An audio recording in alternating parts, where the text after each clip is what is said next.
रात के 1:45 का समय था।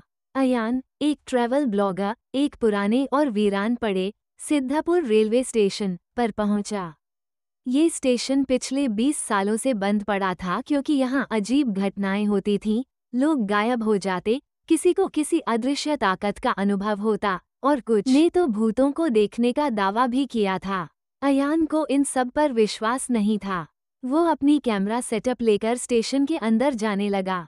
चारों ओर घना अंधेरा था, हवा में अजीब सी ठंडक थी और दूर कहीं उल्लू की आवाज गूंज रही थी। अचानक एक टूटी हुई बेंच पर बैठे हुए उसे किसी की परछाई दिखाई दी। कोई जवाब नहीं। अयान ने हिम्मत करके कैमरा ऑन किया और परछाई की ओर बढ़ा, लेकिन जैसे ही उसने कैमरे की फ्लैशलाइट ऑन की, परछाई गायब हो गई। अचानक स्टेशन के पुराने स्पीकर से ट्रेन आ रही है, कृपया सावधान रहें की घोषणा होने लगी। लेकिन ये कैसे संभव था? स्टेशन तो सालों से बंद पड़ा था। अचानक उसे दूर से पुराने जमाने की एक ट्रेन आते हुए दिखी, लेकिन ये ट्रेन धुंधली और धुएं से भरी हुई थी, मानो किसी दूसरी दुनिया से आ रही हो। जैसे ही ट्रेन प्लेटफॉर्म पर रुकी, दरवाजे अपने आप खुल गए।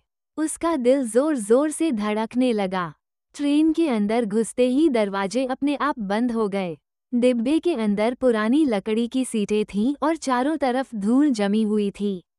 लेकिन वहाँ कोई नहीं था, बस अजीब सा सन्नाटा था। पीछे से किसी ने अयान के कंधे पर हाथ रखा। वो घबराकर पीछे मुड़ा, लेकिन वहाँ कोई नहीं था। तभी ट्रेन की खिड़कियों पर धुंधली आकृतियां दिखने लगीं, जैसे कोई बाहर से झांक रहा हो। एक गूंजती हुई भयानक आवाज आई। अयान डर के मारे चिल्लाया और दरवाजा खोलने की कोशिश करने लगा, लेकिन दरवाजे लॉक हो चुके थे। ट्रेन धीरे धीरे चलने लगी।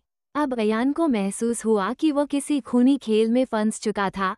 ट्रेन की स्पीड बढ़ने लगी और तभी एक खौफनाक चीखें गूंजने लगीं। अयान की आंखों के सामने स्टेशन पर हुई पुरानी दुर्घटनाएं चलने लगीं, कैसे ये ट्रेन एक बार पटरी से उतर गई थी और सैकड़ों लोग मारे गए थे।